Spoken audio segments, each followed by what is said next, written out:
Astagfirullahalazim. Ini kan kalau imam diambil mikrofonnya, itu jamaah di belakang keder. Udah Allahu Akbar belum ya? Udah ruku belum ya? Nah itu gimana tuh Bib tuh? Apa kita boleh lagi begini ngintip-ngintip imam? Nggak kelihatan lagi.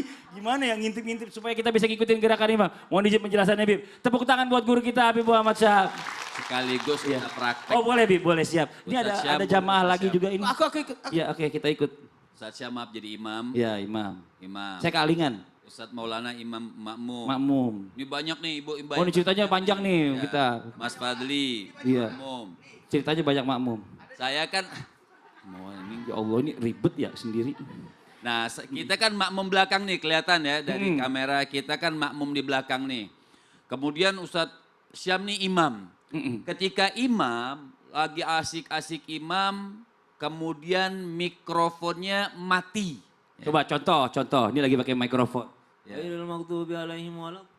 Nah, betul juga. Gitu ya kan gitu contohnya Bib. Mati. Nah, atau diambil sama orang tadi kabur. Iya.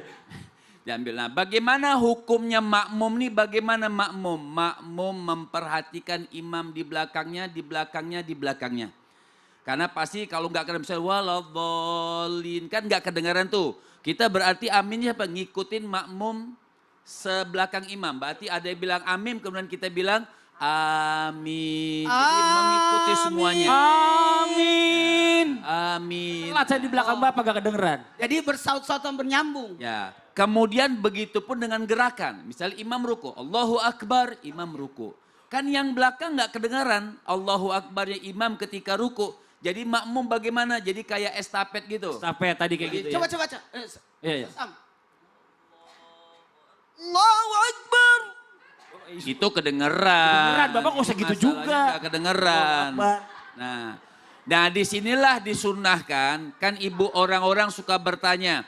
Kapan makmum itu disunahkan baca Biarin Bib, sampai encok lu. surah? Ya. Kapan makmum disunahkan baca surah? Kan surah makmum gak disunahkan. Betul. Kalau sholat jahar. Ya, kapan kalau sholatnya sholat sir, sholat zuhur, kita disunahkan juga baca surah. Tapi kalau sholatnya sholat jahar seperti maghrib, isya, subuh, kemudian makmum nggak kedengaran bacaan imam karena mikrofonnya mati. Jadi bagaimana daripada makmum itu berhayal, Iya. kan nggak kedengaran nih. Bagaimana nih bacaan imam nih nggak kedengaran apa-apa. Makmum kadang-kadang mikirin utang, mikirin kompor, mikirin segala macam. Jadi makmum sambil nunggu imam atau melihat makmum yang lain ruku, maka si makmum disunahkan juga baca surah. Setelah amin kan amin. Kita kan diem nunggu imam baca surah. Tapi bacaan surah imam itu nggak kedengeran. Baca aja. Qul huwallahu ahad, Allahu somad, lam yalid walam yulad, walam yakul lahu kufuwan ahad. Belum selesai ruku juga, ulangi lagi kulhunya. Karena itu doang yang hafal kan. Ya.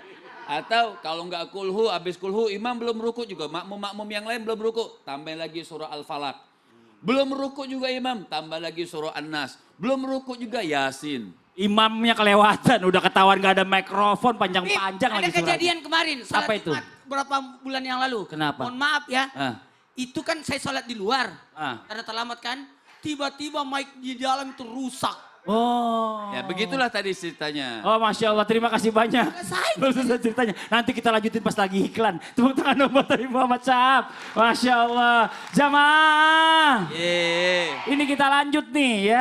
Kita lanjut tapi sebelumnya kita balik dulu ke segmen Tanya Dong Ustadz. Kami semua tanya dong Ustadz. Tadi ada pertanyaan bagus sebelum iklan dari ibu di sebelah sana tadi ya. Ketika sholat berjamaah salah satu makmumnya ada yang nguap gede banget sampai berkali-kali. Nah kalau nguapnya seperti itu lebih baik batalkan sholatnya. Atau mungkin bersegera ambil wudhu lagi atau bagaimana. Kita minta dijawab guru kita Ustadz Maulana, mohon izin. Belum nyampe. Tepuk tangan buat Ustadz Maulana.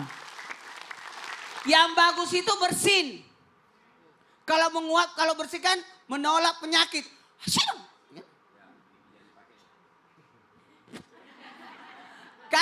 Kalau menguap, mengambil.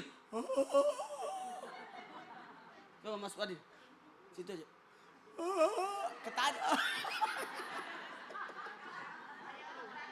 Nah, buat kita semua, jamaah yang dimuliakan oleh Allah. Maka batal gak sholatnya orang yang menguap? Jawabannya tidak, cuma hukumnya makruh. Karena menguat dalam salat itu datangnya dari setan. Cuman hati-hati. Ketika kita menguap, usahakan tahan. Sebisa mungkin tahan. Tahan. Ternyata ini dia tahan, ini yang keluar. Batal lah. Sebisa mungkin ditahan. Kalau memang terbuka mulutnya, maka ditutup. Pakai tangan kiri. Tangan kirinya dibalik. Jangan begini. Dibalik. Lebih bagusnya. Boleh begini, boleh. Tapi sebaiknya ini. Oke? Oke? Jangan tangan kanan. Assalamualaikum.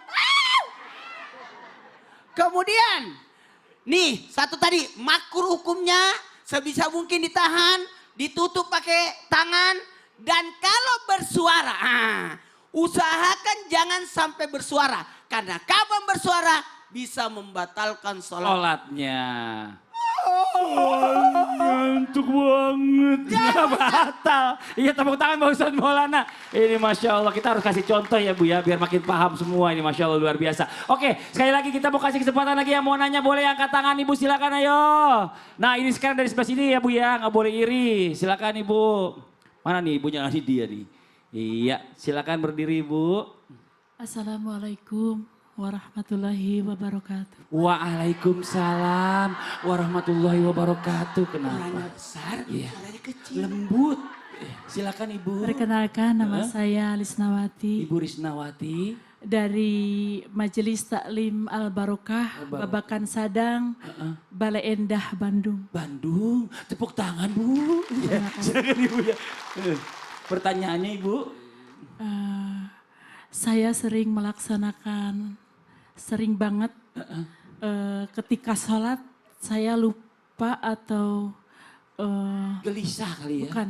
Ya, Bukan, ya, gelisah. Bukan apa iya Bu? Gelisah dan pikiran kemana-mana Oh, atau pikiran kadang kemana. menangis. Oh. Jadi ketika contohnya ketika kita contohnya adalah menyalakan kompor. Oh, kompor. Iya, sedang menyalakan kompor. Terus apakah sholat kita harus dilanjutkan atau tidak? Dibatalkan. Ya, atau dibatalkan. Saya paham maksud. Wah, yang kedua Pak, yang kedua gini. Ketika sholat kita menangis gitu. Oh, menangis. Iya. Iya. Bagaimana itu, apakah salatnya Batal. bisa dilaksanakan? Ya, batal atau tidak? Itu Terima aja, kasih Ibu, ya. atas jawabannya. Assalamualaikum warahmatullahi wabarakatuh. Waalaikumsalam. Terima kasih Bu. Ya Allah. Ustadz Syam, sini tolong dijawab. Ini ibu ini ada dua. Lagi sholat mikirin kompor belum dimatiin. Yang kedua nangis. Karena kompor gara-gara gak dimatiin kebakaran. Gimana Ustadz Syam? Bismillahirrahmanirrahim. Mohon izin tabe guru-guruku. Al-Quran surah Al-Baqarah ayat 45 sampai dengan ayat 46. A'udzu billahi minasy syaithanir rajim. Allah. Wasta'inu bis sabri was salah. Wa innaha lakabiratun illa 'alal khashi'in. Alladzina yadhunnuna annahum mulaqu rabbihim wa annahum ilaihi raji'un.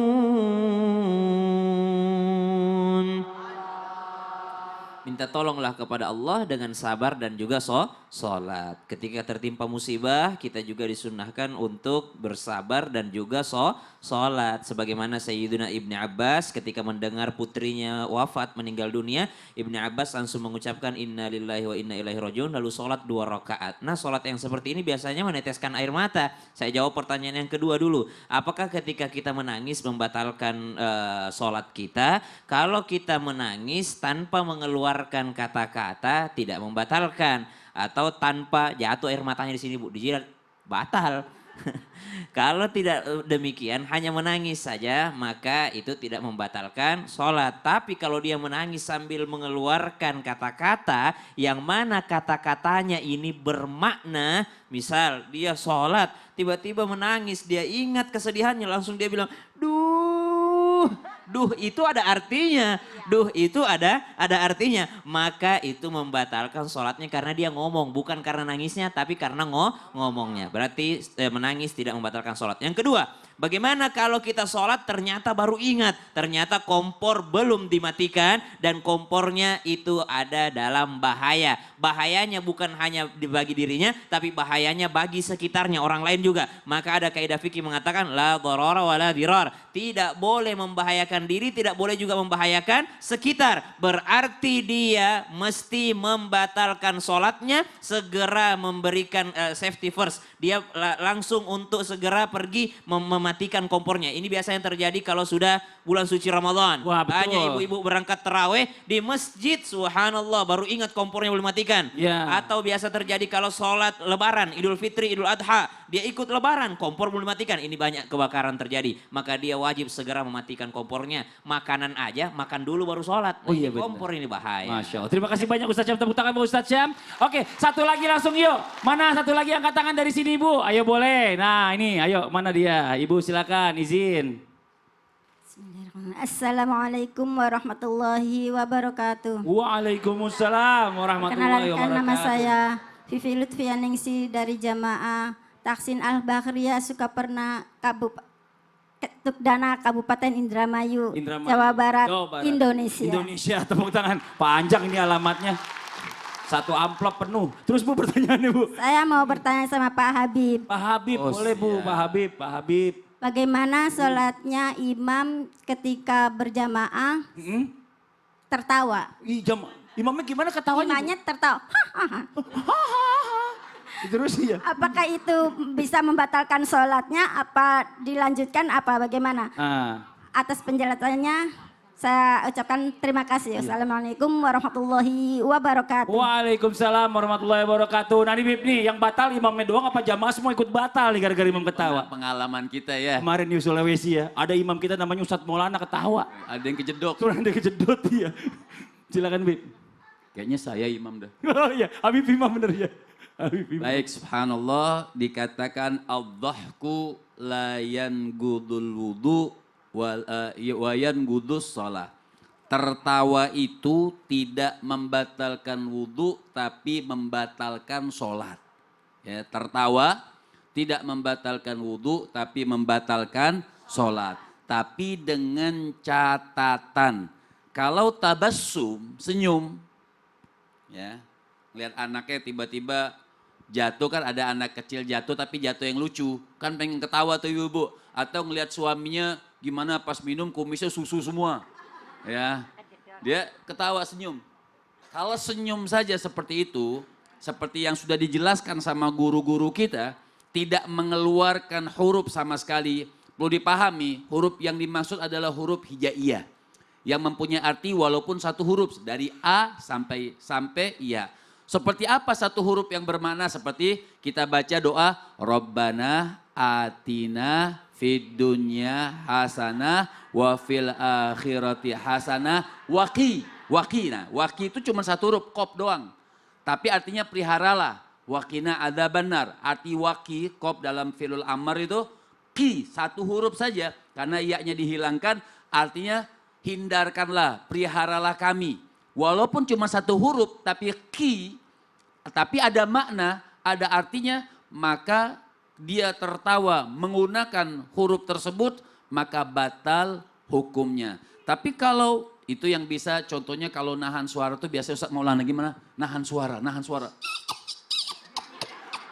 Enggak, Itu tikus kejepit. Ditahan suaranya Ustadz. Nah, itu batuk gak keluar. Ya begitu, artinya nahan supaya nahan ketawa itu kalau sampai tertahan dan memang diusahakan supaya tertahan. Tapi kalau sampai subhanallah nggak tahan lagi, wah sampai tertawa terbahak-bahak, hahaha gitu, maka hukum sholatnya batal. Jadi usahakan kita khusyuk menahan jangan Jangan sampai. sampai ketawa keluar kata-kata, senyum masih boleh Bib Iya, ya. Masya Allah luar biasa Ibu, terima kasih. Nanti buat jamaah Islam itu yang di rumah jangan kemana-mana dulu ya. Setelah ini kita masih ada satu pertanyaan lagi dari jamaah yang di rumah nih. Pokoknya jangan pindah channel, tetap di Islam itu indah. Jamaah! Oh jamaah! Alhamdulillah. Lillah. Mana tepuk tangannya dong?